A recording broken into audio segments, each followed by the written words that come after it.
안녕하세요. 김정호입니다. 지금 이상빈 교수님께서 너무 소개를 잘 해주시고 책도 제가 하려고 한 내용을 미리 다 해주셔가지고 이거 어떻게 해야 될지 모르겠습니다. 예, 제가 강의할 것보다 이상빈 교수님이 너무 잘 해주셨어요. 네, 지금 소개해 주신 대로 저는 김정호입니다. 지금은 이제 김정호의 경제TV라고 하는 이 유튜브 제 개인 채널을 운영을 하고 있고요. 작년 4월까지는 연세대 경제대학원 교수였고요. 지금은 교수는 아닌데 지금은 서강대 경제대학원에서 지금 부동산 법과 부동산 시장이라고 하는 그런 과목을 새로 만들어 가지고 이제 새로운 강의를 시작을 했습니다. 오늘 말씀드릴 내용은 이상빈 교수님께서 소개해 주신 바로 그 책인데요. 네, 사유재산권과 토지공개념이라고 하는 이 책의 내용을 가지고 여러분들께 소개를 해드리는 건데, 이 책을 그대로 하는 것은 아니고 이 책의 내용을 기본으로 해서 이제 뭐 조금 다른 최근의 상황까지도 가미된 그러한 새로운 강의를 하나 여러분들께 들려드리려고 합니다. 제 경력을 특별히 더 말씀드릴 거는 참 이게 하나가 있겠어요. 제가 원래 제 박사학위 때의 전공이 도시경제학이었습니다. 그래서 제가 논문도 토지 문제, 도시 문제 이런 거에 대해서 썼고요. 1988년에 제가 박사학위를 받았는데, 경제학 박사학위를 받았는데, 원래 제가 이 땅은 사유재산이다라고 하는 이 책, 이것은 이 땅은 사유재산이다라고 하는 그 책을 작년에 다시 낸 거거든요. 다시 낸 거인데, 그 원래의 책은 2006년에 제가 출간을 했습니다. 그러니까 1988년부터 시작해가지고 제가 주로 토지 문제, 주택 문제를 연구를 하다가 2006년에 그걸 전체를 집대성을 해가지고 냈던 책이 바로 이 책이라고 보시면 되죠. 원래 제가 시작을 했던, 그러니까 본격적으로 대학원을 시작했던 것은 이 도시계획이었습니다. 그래서 제가 도시계획 석사과정을 했었고요. 경제학은 도시경제학을 했었고, 그 다음에 이 법학 박사는 제가 2003년에 받았는데, 그때는 회사법으로 회사 지배구조 이런 걸로 제가 학위를 했습니다. 자, 그리고 이것은 제가 이 토지 문제와 관련해서 썼던 책들입니다. 그래서 오늘 여러분들께 소개를 집중적으로 해드리는 바로 이 책, 사유재산권과 토지공개념이 있고, 그 책은 원래 이런 제목으로 나왔었습니다. 땅은 사유재산이다라고 하는. 이게 2006년이고 이건 2018년이고요. 그리고 그 이전에 이제 토지세에 대한 연구를 출간했던 토지세 경제학이 있고, 그다음에 토지 용도지역제라든가 또는 뭐 농지 문제라든가 그린벨트 문제라든가 수도권 문제라든가 이런 거를 집중적으로 연구해서 발표를 한 이게 토지 이용 규제가 있고, 이거는 아주 짧은 글로 해가지고 왜 우리는 좁은 땅에서 비좁게 살까? 왜 우리는 비싼 땅에서 비좁게 살까라고 하는 이런 제목의 좀 뭐라 그러나요? 굉장히 축약된 그런 책을 내기도 하고 그랬습니다. 그래서 제가 이 책들은 토지, 부동산, 주택 문제 이런 것과 관련돼서 낸 책이고요. 그다음에 그거 말고도 이제 기업 문제라든가 또는 법과 관련된 거, 일반적인 그런 경제 문제들에 대해서도 책들을 제가 냈습니다. 그 중에서 오늘은 이제 바로 이 토지 소유권, 토지와 관련된 권리 문제 이런 것들에 대해서 주로 말씀을 드리려고 합니다. 지금은 김정호의 경제TV라고 하는 이런 제 개인 유튜브 채널을 운영을 하고 있고요. 자, 이 목차를 말씀을 드리면 먼저 이렇게 구성이 되어 있습니다. 전체 9개 챕터로 되어 있는데요. 첫째는 한국의 땅은 사유재산인가? 아주 뭐 당연한 거 아니야? 사유재산 아니면 뭐야? 그런데 실제로는 그렇게 사유재산이 아니다라고 하는 그런 말씀을 드리려고 하는 거고요. 자, 그 다음에 우리는 뭔가가 부족하면 부족할수록 국가가 관리해야 된다라고 생각을 하는데 그게 아니다. 거꾸로 부족할수록 사유재산으로 삼아야 그게 오히려 잘 이용이 되고 잘 절약이 된다라고 하는 그런 말씀이고, 이건 이제 이 도시계획이라든가 이런 것에 그 비용 분담을 어떻게 할 것인가. 그 다음에 네 번째 챕터는 토지공개념과 사유재산권이라고 하는 이 책의 핵심적인 챕터고요. 자, 5번 소유케 하라 그리하면 생기리니라고 하는 이 부분은 아까 이상빈 교수님께서 소개를 해주셨던, 예를 들자면 모택동이 대약진 운동을 하면서 사유재산을 싹 없앴을 때 어떤 결과가, 어떤 재앙이 닥쳤는지 하는 그런 이야기들로 시작을 하면서 사유재산이 생겨야, 사유재산이 인정이 돼야 뭔가 생산이 되고 제대로 이용이 된다라고 하는 그런 이야기. 그다음에 이것은 거래의 자유 문제. 이것은 국토는 이제 왜 우리가 좁게 살 수밖에 없는가라고 하는 것. 땅이 좁아서 좁은 게 아니고 우리가 제도를 잘못 써서 비좁게 살고 있다. 아파트 공화국에 그래서 살고 있다라는 이야기. 그다음에 토지 세금 문제. 마지막에 헨리 조지라고 하는 사람. 저 사람은 자본주의자이지만 토지에 대해서만큼은 공산주의자입니다. 나머지는 다 자본주의가 좋은데 토지만은 안 된다라고 하는 이런 생각이 미국 사람이 이런 생각을 했던 것이고, 그게 우리나라에 들어와서 노무현 정부 때도 그렇고 그 이정우 수석이니 뭐 이런 사람, 이런 이야기를 하는 사람들이 굉장히 많습니다. 이 헨리 조지 이야기하는 사람이 지금 민주당, 더불어민주당의 중심적인 어떤 사상 중에 하나라고 보셔도 돼요. 그래서 이 헨리 조지 이야기도 이제 해가지고 전체 9개 챕터로 이렇게 구성을 했습니다. 자, 왜 이 책을 썼는가? 사람들이 땅 문제, 사유재산에 대해서 너무 오해가 많아요. 그게 제가 이 책을 쓴 이유입니다. 그 오해라고 하는 게 뭐냐? 우리나라는 사유재산권이 너무 강해서 토지 공개념을 들여와야 된다라고 하는 그 생각들이 아주 꽉 박혀 있어요. 많은 사람들에게. 우리나라는 토지 공개념이 필요해. 왜? 사유재산이 너무 남용이 되고 있기 때문에 라고 그런 생각을 너무 많이 하거든요. 그래서 이거는 박정희 정부 때부터도 그래 왔어요. 박정희, 노태우, 우리나라에 이거 토지공개념이라고 하는 제도가 들어온 건 또 노태우 시대잖아요. 그리고 김영삼, 김대중, 노무현 뭐 쭉 오면서 계속 아무튼 이 토지공개념이라고 하는 것은 뭔가 우리가 금과 옥조로 삼아야 될 어떤 것이고 지금보다 훨씬 강화가 돼야 된다라고 늘 그런 것들이 이 사회의 중심 어젠다가 되어 왔는데, 그런데 제가 이 토지 문제를 계속해서 연구하면서 느낀 것은 한국인들이 너무 착각에 빠져 있는 거예요.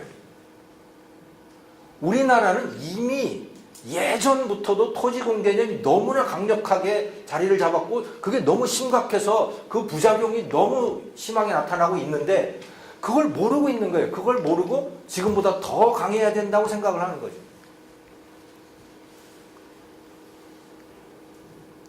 자, 예를 들어서 이런 겁니다.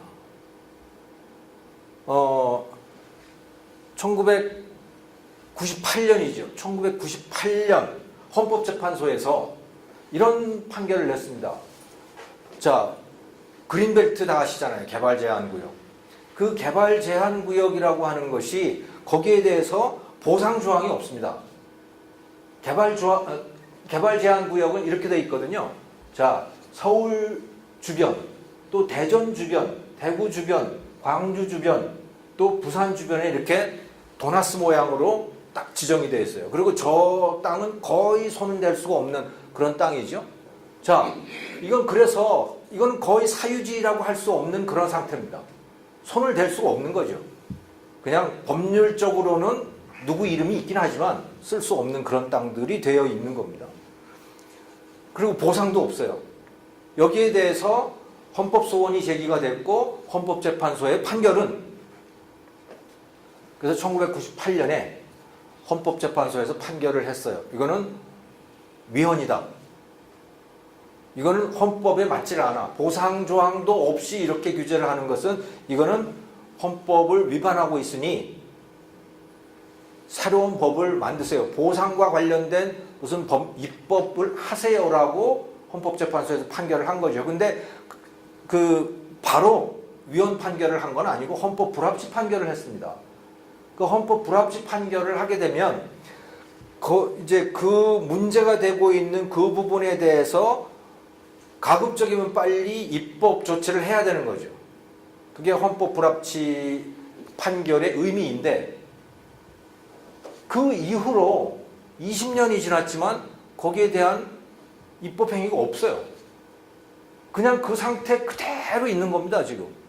그러니까 헌법재판소에서 이런 판결을 했는데 여전히 그 그린벨트로 지정된 그 사람들은 사유재산권을 실질적으로 다 뺏긴 상태에서 어떤 보상도 없고 어떠한 것도 할 수 없는 상태가 되어 있는 거죠. 자, 여기에 속한 사람들이 수십만이 되는 거고 이 면적도 어마어마한 거고 그러니까 국가가 그냥 그것을 뺏어 놓은 거예요. 그냥 뺏어 놓은 거죠. 이것만큼 강력한 토지공 개념은 없습니다. 이거는 뭐 거의 사회주의 국가의 뭐 그런 상태, 어쩌면 그거보다 더 심할 수가 있는 거죠. 사회주의 국가에서는 그나마 이용권이라도 주는데 이건 그것조차도 주지 않는 그런 상태인 것이고 헌법재판소가 그런 판결을 했음에도 불구하고 국회가 입법 조치를 전혀 안 하고 있는 상태인데 여기에 대해서 당사자들은 제발 좀 어떻게 해달라고 아우성을 치지만 나머지 국민들은 어떤 국민도 여기에 대해서 관심을 가지지 않는다. 그냥 무시하는 거죠. 왜? 자기 거 아니니까. 국가가 뺏어가면 그냥 뺏기는 것이 지금 우리나라의 상황입니다. 이 정도로 강력한 토지공 개념은 없어요. 자본주의 국가 중에. 그런데 우리는 더 강력한 무엇인가를 지금 원하고 있는 거예요. 자, 이런 게 또 있습니다. 그게 뭐냐면 도시계획 시설이에요. 여러분들 가지신 땅 중에는 그런 게 없을지도 모르겠는데 예를 들어 도로 부지다 이런 게 있죠. 집들 중에서도 이거는 도로 부지에 해당이 됩니다. 이런 집들이 있습니다. 언제 그 도로가 날지 모르지만 어쨌든 그 도로 앞으로 날 도로에 내 집이 포함되어 있는 거예요. 그러면 옴짝달싹을 못합니다. 그 집은. 실질적으로 사유재산권이 거의 뺏긴 상태인데 여기에 대해서도 보상을 안 하고 그냥 있는 거예요. 그래서 이 문제도 계속 제기가 되어 왔는데 사실은 이거는 일제 때부터 지정되어 있던 것들도 많이 있었어요. 그냥 계속 그 상태로 있는 거예요. 그걸 해결해 줄 생각도 없는 거예요. 누구도. 당사자들만 속이 타는 거죠. 나머지 사람들은 뭐 시민운동가도 아무 생각이 없고 뭐 국회의원들도 아무 생각이 없고 그런 거죠. 왜? 내 거 아니니까. 그리고 그 사람들이 목소리가 크지 않으니까. 그래서 우리나라의 한국인들의 토지에 대한 어떤 권리 개념, 내 토지가 아니고 남의 토지에 대한 권리 개념은 빵점입니다. 그러니까 공공의 목적을 위해서라면 어떤 것이라도 해도 괜찮다라고 하는 생각을 갖고 있는 거예요. 단 내 것만 빼고. 내 것만 빼고 남의 거에 대해서는 어떤 것이라도 해도 괜찮다는 생각을 하고 있어요. 이만큼 강력한 토지공개념적 사고를 갖고 있는 데는 없어요. 그런데 더 강력한 것을 해야 된다고 지금 그러고 있는 것이죠.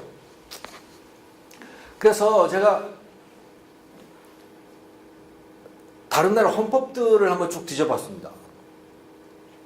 도대체 우리나라 같은 이런 헌법, 이런 관념을 갖고 있는 나라들이 얼마나 될까 하고 쭉 그 헌법들을 한번 쭉 살펴봤거든요. 근데 이게 요즘은 굉장히 편하게 돼 있어요. constituteproject.org라고 하는 그런 사이트가 생겨가지고요. 여기에는 전 세계 거의 모든 나라의 헌법들이 다 영어로 다 번역이 돼가지고 거기 다 올라가 있습니다. 그리고 그것도 전부 그 키워드 검색이 가능하게 돼 있어요. 그 헌법을 다 검색할 수 있게 돼 있습니다. 그래서 헌법 비교가 가능해졌죠, 이제는. 한 200개 나라가 되는데 그 나라들을 쭉 한번 그래서 검색과 뭐 여러 가지 방법을 통해 가지고 한번 살펴본 거예요. 그래서 토지 공개념, 즉 헌법에다가 소유와 관련된 이야기, 토지 소유와 관련된 이야기들을 써놓은 나라들이 도대체 몇 군데나 되나 한번 쭉 살펴봤습니다. 그랬더니 22개 나라가 그렇더라고요. 22개 나라. 우리나라도 물론 포함이 되어 있죠. 보면 면면이 브라질, 중국, 쿠바, 에티오피아, 인도, 인도네시아, 이란, 카자흐스탄, 케냐, 북한, 몽골, 파키스탄 뭐 다 이래요. 유럽에 가보면 이제 여기에 그리스, 이탈리아, 포르투갈, 스페인 다 그 남유럽들 있잖아요. 남유럽 국가들이 다 이래요. 북유럽은 안 그래요. 북유럽은 없습니다. 그런 조항들이. 예. 그래서 보면 그리스, 이태리, 포르투갈, 스페인, 멕시코 이런 나라들이 토지 소유에 대해서 헌법이 직접 규정을 하고 있어요. 뭔가. 그러니까 헌법이 뭔가 직접 규정을 하고 있다는 건 10중 8구 다 규제를 하겠다는 얘기인 것이죠. 네. 자, 그리고 나머지 나라 토지 공개념이라고 이름 붙일 만한 것들이 헌법에 규정되어 있지 않은 나라는 나머지 대부분 나라 170개 나라는 없어요. 이렇게. 네. 그러니까 없습니다. 그래서 예를 들면 미국, 영국, 캐나다, 뭐 영국이라는 나라는 헌법이 없으니까 그렇지만 캐나다, 독일, 스위스, 네덜란드, 스웨덴, 덴마크, 노르웨이, 핀란드 뭐 이런 나라들은 토지에 대해서 어떤 규정도 두고 있질 않아요. 그거는 뭐 굳이 그럴 이유가 없는 거죠. 그거는 그냥 일반 재산권 조항 하에서 그냥 공이 뭐 필요한 규제를 만들면 만드는 거고 안 만들면 안 만드는 거고 이제 그런 상태인 거예요. 그래서 첫 번째 챕터에서 제가 말씀드리고 싶었던 것, 한국의 토지 사유재산, 토지라고 하는 것이 정말 온전한 사유재산인가? 아니다는 거죠. 자본주의 국가 치고는 한국의 토지라고 하는 건 사유재산이라고 부르기 어려울 정도로 되어 있다. 규제가 너무 심해서. 그런 말씀을 여기서 드렸던 겁니다. 자, 그것의 직접적인 결과는 무엇이냐? 그것에 또 이것으로 인해 가지고 한국인들이 겪고 있는 고통, 하지만 그것이 고통인지조차도 모르고 그 고통이 어디에서 비롯된 것인지조차도 잘 모르는 그게 뭐냐? 바로 이 문제입니다. 살 곳이 없다. 좁다. 왜 이렇게 좁아? 왜 우리는 그리고 조금 넓게 살려면 다 공중으로 올라가야 해. 우리는 다 공중으로 올라가 살잖아요. 네. 그거는 기본적으로 우리가 땅이 있는데도 땅을 안 쓰고 있기 때문에 그런 겁니다. 심지어 그러니까 우리나라가 아파트 공화국이라고 하는 건 여러분 다 아시잖아요. 홍콩이나 싱가포르 같은 데는 뭐 워낙 땅이 좁으니까 그런다 하지만 우리는 그런 정도의 나라가 아님에도 불구하고 우리는 한국은 아파트 공화국이고요. 그래서 제가 최근에 다시 돌아다니면서 한번 봤어요. 시골은 어떻게 됐나 하고 봤어요. 가장 오지까지 들어가 봤습니다. 봉화예요, 봉화. 그러니까 대한민국의 가장 오지죠. 봉화에도 이런 아파트가 서 있습니다. 도대체 그 산골짜기에 땅밖에 없는 그 동네에, 그 시골에 왜 이런 아파트가 서 있을까요? 10층이 넘는 아파트가 그냥 단독주택 짓고 살면 되는 데인데 그런데도 아파트가 서 있어요. 왜냐? 땅이 없거든요, 거기도. 땅밖에 없는 데인데 집 지을 땅은 없는 겁니다. 왜? 다 묶여 있으니까. 농지로 묶여 있고 뭐 산으로 묶여 있고 다 묶여 있는 게 손을 댈 수가 없는 거죠. 네. 국제적인 비교를 해봤습니다. 이 그래프인데요. 여기 보시면 오렌지색이 있고 그 다음에 요 파란색으로 되어 있는 이 막대 그래프가 있잖아요. 이게 뭐냐면 이 오렌지색은 몇 년치 연봉, 몇 년치 수입을 모으면 평균적인 집을 한 채 사는가 그겁니다. 그래서 예를 들어서 여기 홍콩 같으면 47년 동안의 소득을 하나도 안 쓰고 모으면 집 한 채 산다 이런 얘기죠. 네. 47 이렇게 돼 있잖아요, 여기. 네. 한국은 서울은 여기 18로 돼 있습니다. 18년 모으면 돼요. 그러니까 연봉 한 5천만 원이라고 생각을 해보면 18년 모으면 9억이잖아요. 뭐 그 정도 된다는 얘기인 거죠, 이게.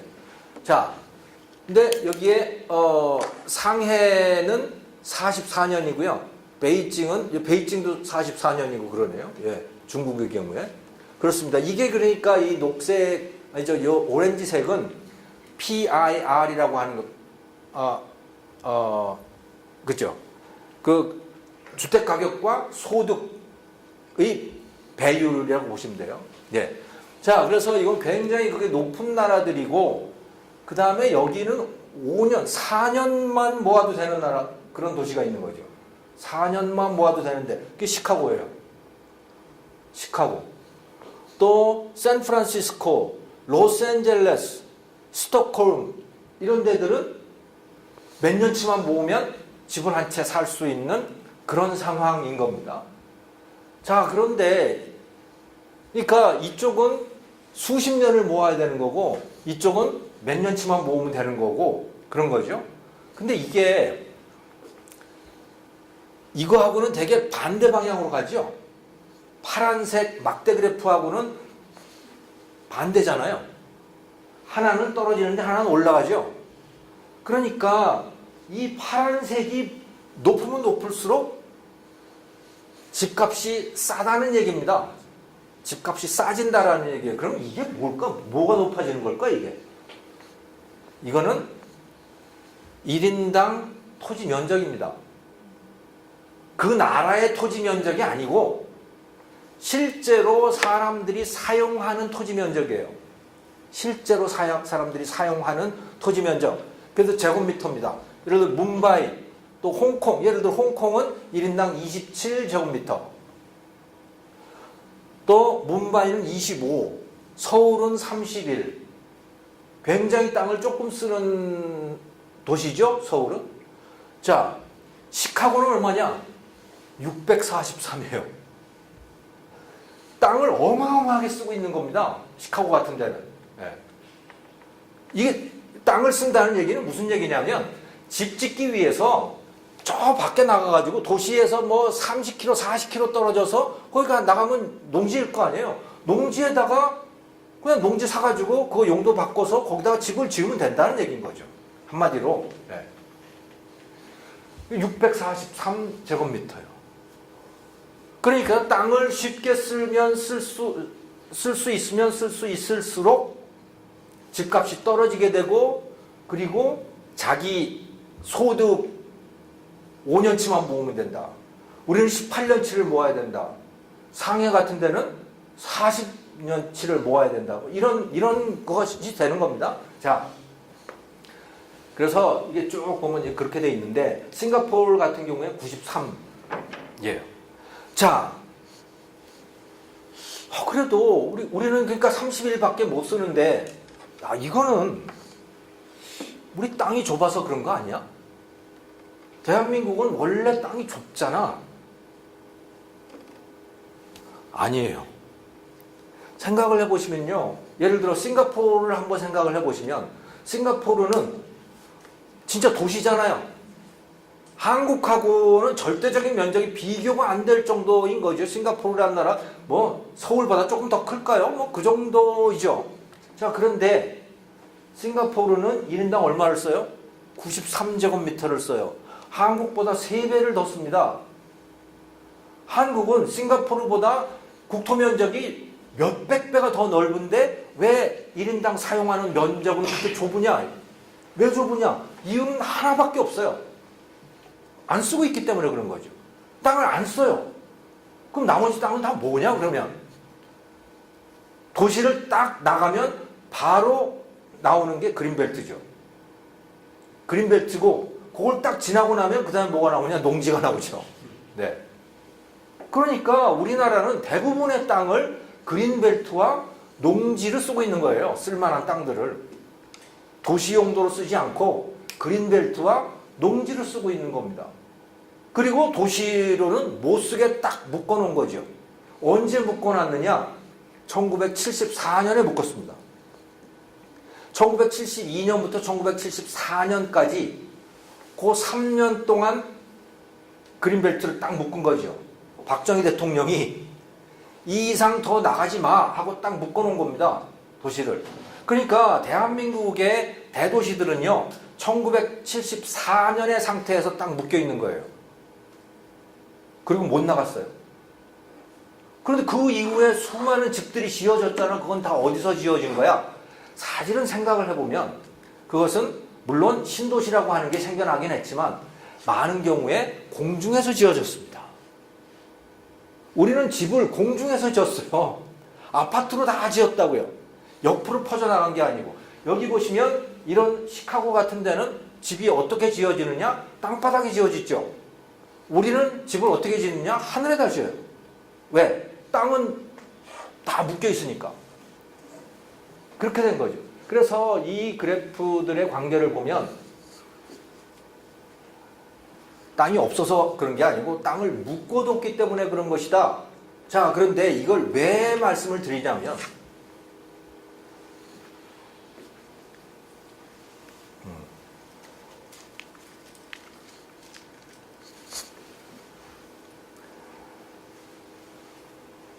지나치게 사유재산을 규제를 한 거예요. 그러니까 농지든 임야이든 간에 그것이 어느 정도 보호될 필요는 있는 거죠. 어느 정도 보호될 필요는 있는 겁니다. 그래서 농지를 도시용지로 전환을 할 때 거기에다가 뭐 어느 정도의 환경부담금 같은 거를 부과를 할 수도 있는 것이고, 즉 그것으로 인해 가지고 뭐 초래되는 환경적인 비용이라든가 이런 것들을 분명히 부담시킬 수는 있어요. 하지만 완전히 꽉 묶을 것은 아니다는 거죠. 완전히 꽉 묶어 놓을 것은 아니다는 거예요.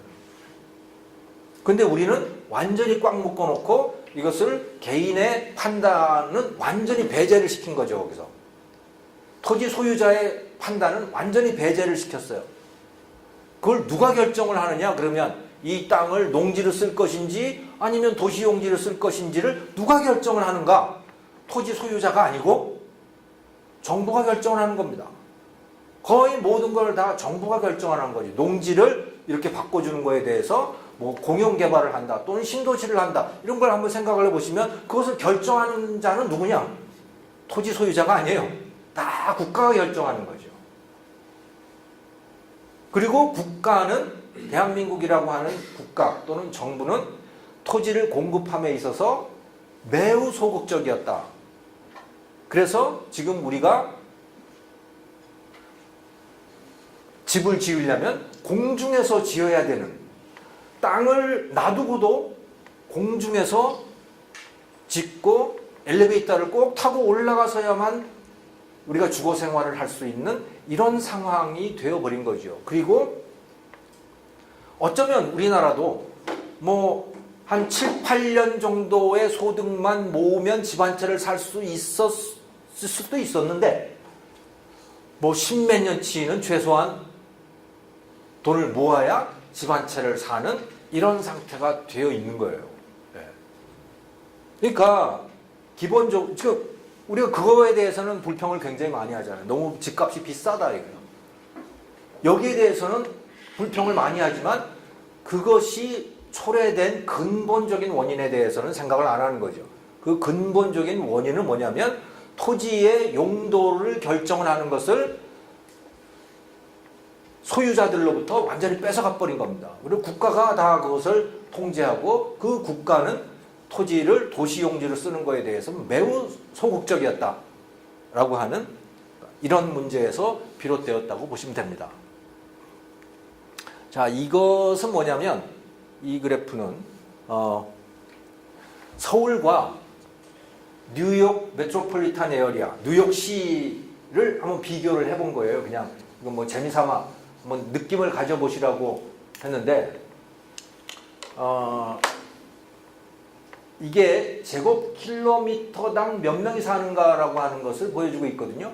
뉴욕시 가보신 분은 알지만 굉장히 촘촘하잖아요. 그 촘촘한 그런 도시예요.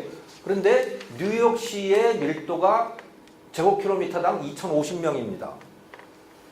서울 메트로폴리탄 에어리아 인천까지 포함한 것은 16,700명이에요. 그러니까 서울 수도권의 인구 밀도가 한 8배가 되는 거죠. 자, 쓰는 면적은 어떻게 됐냐? 같이 한 1,500만 정도, 여기 1,700만, 여기도 1,700만 원이죠? 뉴욕도 700만 명이고, 서울, 인천 이 인근도 1,700만입니다. 쓰는 면적은 어떠한가? 당연히 그 역수죠. 여기 보면 8,683제곱킬로미터를 쓰고 있어요. 뉴욕은.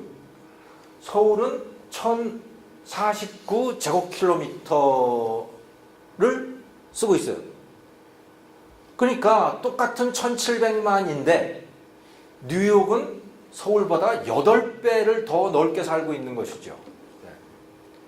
그러니까 집값이 왜 쌀 수밖에 없느냐라고 하는 것을 지금 이걸 가지고 아주 단적으로 이해를 해볼 수가 있을 것 같습니다. 이거는 이제 그걸 그래프로 지금 보여주고 있는 것이고요.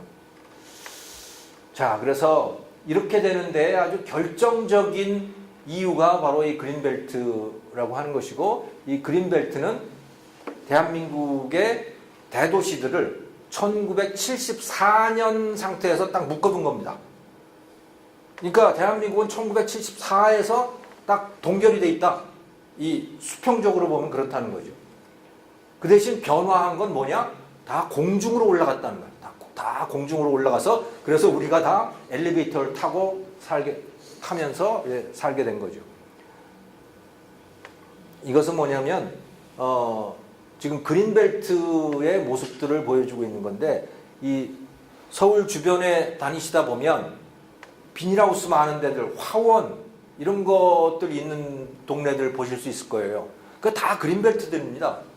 실제로는 비닐벨트가 되어 있는 그런 상태인 거죠. 근데 이런 거 농업용도 이외에는 어떤 것도 사용할 수가 없는 그런 상태로 되어 있어요. 자, 사람들 보고 그냥 살라 그러면 당신들 알아서 사세요 라고 하면 어떻게 살까? 저는 이렇게 살 거라고 봅니다. 실제로 이렇게 살고 있는 거지. 미국의 도시, 교외 주거지들이 이렇게 생겼잖아요. 네. 이거는 어떻게 만든 것이냐, 이런 것들은 그냥 자기가 디벨로퍼가 땅 사가지고 땅 뭐 몇만 평 사는 거죠. 몇만 평을 사가지고 거기다가 뭐 주택단지 만들어서 그냥 분양하는 겁니다.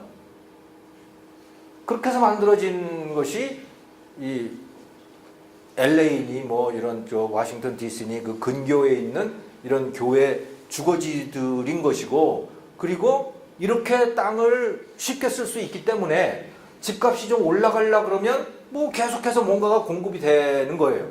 네. 그러다 보니까 뭐 한 5년치 연봉만 모으면 집을 한 채 산다든가, 또는 뭐 웬만큼 비싼 거라도 뭐 10년치 모으면 아주 좋은 집을 산다든가, 뭐 이런 호사를 누릴 수가 있는 거죠. 또 흥미로운 것은 이거예요. 이거 뭐냐면 모스크바, 그러니까 소련의 대도시 근교에 있는 별장촌인데 다차라고 하는 거죠. 모스크바 사람들은 전체 인구의 한 3분의 1 정도, 그러니까 전체 가구의 한 3분의 1 정도가 이 교외에 다차를 갖고 있다고 그러는데요. 그냥 별장입니다. 그러니까 주말주택? 그래서 그 사람들은 뭐 우리나라처럼 이렇게 소득이 높지는 않지만, 그러니까 생활 만족도는 상당히 높다고 그래요.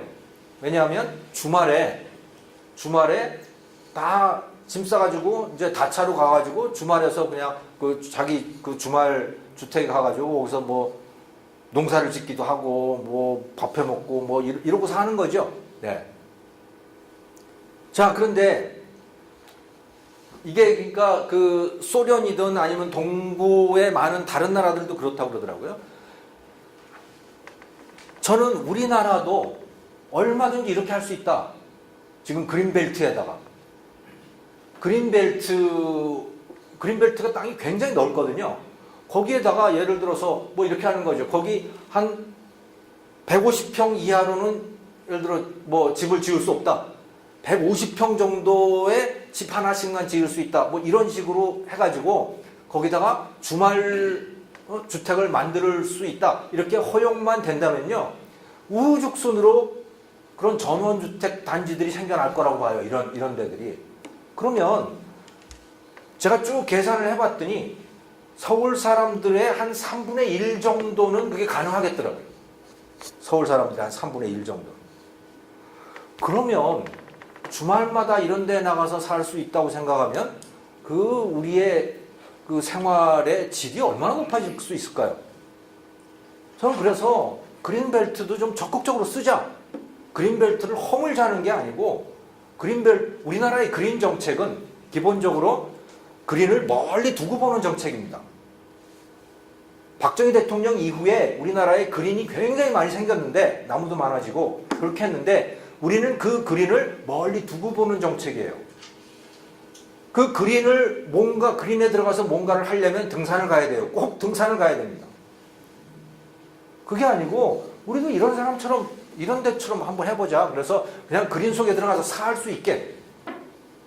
그렇게 하면 우리의 삶이 얼마나 풍요로워질까. 그것은 사유재산권이 제대로 작동하게만 해주면 된다. 묶어두고 있던 거를 그냥 풀어만 주면 된다. 그리고 이게 난개발될 것을 어느 정도만 방향만 잘 잡아주면 되는 거 아닌가 그런 생각을 해봤습니다. 자, 그 다음에 농지 같은 경우는 식량 안보 때문에 그러니까 우리나라는 농지를 손대기도 굉장히 어려운 그런 나라인데 전쟁이 나면 농산물 값이 올라가면 그러면 어떡하냐. 그러니까 평소에 농사를 짓고 있어야지 라고 하는 그런 생각 때문에 지금 이런 걸 농지를 우리가 지키고 있다고 보면 되는데 제가 그래서 한번 비교를 해봤습니다. 농사 안 짓는 나라는 어떨까? 농사를 안 지으면 정말 농산물 값이 비쌀까? 농사 안 짓는 나라 싱가포르하고 홍콩을 비교를 해봤어요. 이 비교 사이트는요, 이 넘베어닷컴이라고 하는 사이트가 있거든요. 여기를 한번 여러분들이 들어가 보시면 여기에 세계 각 도시들의 여러 가지 물가, 예를 집세도 있고 뭐 쌀값, 우유값, 뭐 오만 것들의 가격 비교가 가능합니다. 예. 이게 정확한 비교인지 아닌지 모르지만 대충 느낌을 분명히 가질 수가 있어요. 여기에서 제가 쌀, 우유, 식빵, 달걀, 쇠고기, 토마토, 감자 이런 것들의 가격을 쭉 한번 찾아봤습니다. 농사를 짓는 우리나라와 농사를 짓지 않는 다른 나라를 비교해 본 거예요. 싱가포르 농사 안 짓죠? 농지가 없습니다. 기본적으로. 홍콩 농지가 없습니다. 자, 그러면 쌀값이 우리나라가 싸야 되잖아요. 우리나라는 쌀 농사 많이 지니까. 쌀값이 어떠냐? 한국은 킬로그램당 4달러입니다. 예, 달러로 하면. 그런데 싱가포르는 얼마냐? 2달러예요. 홍콩 2달러예요. 쌀값이 우리의 절반입니다. 농사를 안 짓는 나라가. 농사를 지어서 우리는 더 비싼 것인지도 몰라요. 농사를 짓기 때문에. 왜? 그 농민들을 보호하기 위해서. 이 나라는 농민이라는 게 없죠, 기본적으로. 그러면 저 나라는 다른 뭐 호주라든가 미국이라든가 이런 나라들이 저 홍콩과 싱가포르와 이런 데에 식량을 가지고 그러면 위협을 해본 적이 있느냐? 지난 70년 동안 이 나라들이 식량 때문에 무슨 협박을 당해본 적이 있느냐? 한 번도 없습니다. 왜 그런 협박을 당하겠어요? 서로 이 식량 팔려고 서로 아우성인데. 자, 그래서 제가 이건 나머지도 다 마찬가지고 우유도 그렇지, 식빵, 달걀, 쇠고기 보면 한국이 제일 비싸요. 농사를 짓고 있는 한국이 제일 비쌉니다. 왜? 농민을 보호하기 위해서 그런 것이죠. 자, 그러면 최소한 분명한 거 한 가지는 자, 농산물을 확보하기 위해서 농산물을 쉽게 확보하기 위해서 농지를 보호해야 된다라고 하는 논리는 틀렸다. 이건 아니에요.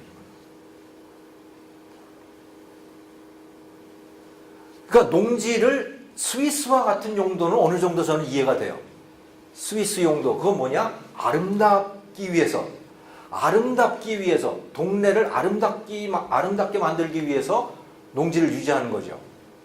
그래서 스위스는 보니까 이렇게 빈터가 있으면 빈터를 그냥 땅으로 놔둘 수 없게 돼 있더라고요. 반드시 거기다가 뭔가 풀을 가꿔야 하고, 풀을 계속 다듬고 있어야 하고, 그리고 가축들을 기르면 그 가축을 방목해야 되고, 꼭 방목을 해야 되더라고요. 그러는 이유는 아름답게 만들기 위해서입니다. 농산물을 생산하기 위해서가 아니고 저는 우리나라도 이제 만약에 농사를 뭔가 땅을 유지해야 된다면 그런 용도여야 된다고 생각을 해요. 이제는 아름답게 만들기 위해서. 하지만 농산물을 생산하기 위해서는 아니다. 이제는 농산물을 생산해봐야 우리가 더 비싸다. 이것이 이 테이블이 지금 보여주고 있는 그런 얘기죠. 그러니까 식량 안보를 이유로 해가지고 농민들이 갖고 있는 그 농지의 사유재산권을 부인하고 그것을 농사만 지어야 돼라고 거기다가 붙잡아둘 이유가 없다는 것을 제가 말씀을 드리고 있는 겁니다. 지금. 자, 그래서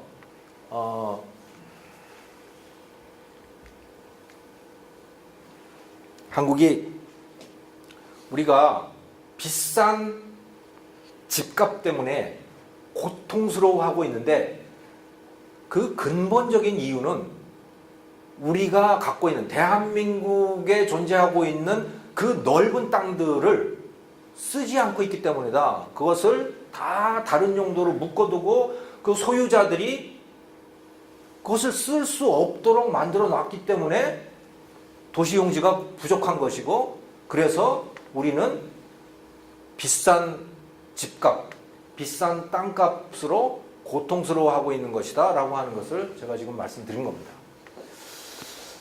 자, 그 다음에 토지는 공공재다 라고 하는 생각이 또 많이 있습니다. 우리가 토지는 공공재이다 라고 하는 거. 예를 들어서 심상정 씨 같은 경우에 심상정 씨가 이런 얘기를 했어요. 이분 말고도 뭐 이런 이야기를 하는 사람들이 많은데, 국회의원들 중에 왜 토지 주택 공개념인가? 우리가 공중에 떠서 살지 않는 한, 하늘을 지붕 삼아 살지 않는 한 땅과 집은 물과 공기처럼 인간에게 없어서는 안 될 필수 불가결한 공공재이기 때문이다. 이런 이야기를 해요. 이 말씀을 들으면 굉장히 그렇듯하죠. 매우 설득력이 있어요. 한국인들에게는 매우 설득력이 있어. 그렇잖아. 공중에 떠서 살 수 없지. 우리는 땅이라고 하는 게 반드시 있어야 되잖아. 그러니까 공공재 아니야? 전혀 아니다. 이것이 없으면 우리가 살 수 없어 라고 하는 재화들이 많이 있어요. 예를 들어 식량. 우리가 밥 안 먹으면 죽잖아요. 뭔가를 먹어야 돼. 그러면 필수 불가결한 재화예요. 식량이라고 하는 건. 그럼 식량은 공공재냐? 아니에요. 식량은 전혀 공공재가 아닙니다. 공공재일 필요도 없는 거예요. 쌀을 국가가 생산해야 될 이유가 있습니까? 없죠. 쌀은 그냥 농민들이 생산하면 되는 거예요. 전혀 공공재일 필요가 없는 겁니다. 땅도 마찬가지예요. 땅도 인간에게 매우 필요하고 없어서는 안 되지만, 그렇다고 해서 그것을 국가가 소유하거나 국가가 굳이 관리해야 될 이유는 없는 겁니다. 네. 민간이 할 때 더 잘할 수가 있는 경우들이 더 많은 거죠. 그래서 필수 불가결하기 때문에 공공재다라고 하는 저 논리 자체가 틀렸다. 기본적으로 이게 앞뒤가 안 맞는 이야기인데 저런 것을 굉장히 그럴듯하게 하기 때문에 사람들은, 대다수의 대한민국 국민들은 그렇구나 하고 믿는 거예요. 어쩌면 속는 것일 수도 있지요. 이게 의도적으로 이런 말을 하는지 아니면 본인도 몰라서 그런 말을 하는지는 모르겠지만, 심상정 씨 같은 사람. 네. 그래서 필수 불가결하다는 것과 공공재라고 하는 것은 전혀 무관한 것이다. 그 공공재라고 하는 건 어떤 거냐? 국방 같은 겁니다. 국방, 치안 이런 거죠. 이런 게 공공재예요. 왜? 국방이라고 하는 거는 민간한테 시장에다가 그냥 알아서 국방 서비스를 시장이 알아서 하게 하면 군대가 생겨나겠어요? 안 생겨요. 대한민국을 북한으로부터 김정은으로부터 지키는 이 임무는 이거는 민간한테 갖다 놓는다고 해가지고 알아서 하세요. 삼성 당신들이 알아서 지켜보세요. 하면 지켜지느냐? 안 지켜진단 말이에요, 이게. 네. 근데 분명히 필요는 하잖아요. 네. 그럼 어떻게 해야 되느냐? 우리가 세금을 내서 그래서 군대라고 하는 걸 만들어가지고 그래서 그 군대가 우리 한 사람 한 사람 대신에 나라를 지켜주는 거죠. 요즘은 그것도 지금 제대로 지켜지는지 안 지켜지는지도 뭐 확신할 수는 없지만, 그러니까 국방 같은 거, 대한민국을 지킨다. 그 다음에 도둑을 잡는다. 뭐 교통 정리를 한다. 뭐 이런 것들, 이런 기능은 시장에다가 그냥 당신들 알아서 해보세요라고 하면 잘 안 돼요, 이게. 그러니까 이런 거는 국민들이 세금을 내서 경찰을 유지할 수밖에 없어요. 이런 게 공공재해인 겁니다. 이런 것이. 또 예를 들어서 누군가 법을 어겼어요. 누군가 법을 어겼는데 그 법 어긴 사람을 재판을 해야 될 거 아닙니까? 그 재판을 무슨 재판 회사 같은 것을 만들어 가지고 뭘 하기는 매우 이상하잖아요. 중세 시대에는 그 재판을 해가지고 밥 먹고 사는 사람들이 있긴 있었지만, 그 로 머천트라고 하는 사람들이 있었더라고요. 중세 유럽에 보면 재판을 해서 돈을 벌고 그 자기 소득으로 삼은 그런 사람들이 있더군요. 근데 뭐 일반적으로는 예를 들어 사법부의 기능 같은 거 이런 거는 공공재예요. 그래서 이거는 국가에서 할 수밖에 없어. 우리가 세금을 내 가지고. 하지만 그게 아니고 땅을 어떻게 쓸 것인가, 땅을 누가 써야 하는가, 농사를 누가 지어야 하는가, 뭐 이런 것들은 다 그냥 각자 알아서 결정을 하면 되는, 그렇게 할 때 더 잘 되는 것이죠. 토지를 공공재라고 생각하는 그런 이유 중에, 큰 이유 중에 하나는 이런 것이기도 합니다. 땅이라고 하는 것은 인간이 만든 게 아니잖아. 토지는 인간이 만든 게 아니고 이거는 신의 창조물이야. 또는 자연의 선물이야. 그러니까 이것을 이것을 개인이 가지면 무슨 권리로 그걸 가지느냐라고 하는 뭐 그런 이야기인 겁니다. 굉장히 그럴듯하게 들려요. 이건 정말 그럴듯하게 들려요. 그래서 그 예전부터도 그 근대 경제학을 만든 사람이 아담 스미스잖아요. 아담 스미스도 똑같은 생각을 했습니다. 땅이라고 하는 건 개인이 갖고 있으면 안 되는 거야. 이렇게 생각을 했었죠. 물론 칼 막스는 뭐 말할 것도 없고요. 네. 자, 그런데 사실은 이것도 무관한 이야기입니다. 사실 이게. 인간이 만들었느냐 안 만들었느냐라고 하는 것과 누가 관리를 해야 되느냐, 어떤 방식으로 이것을 활용을 하는 게 더 잘 활용하는 것이냐라고 하는 것은 별개의 문제다라고 하는 얘기죠.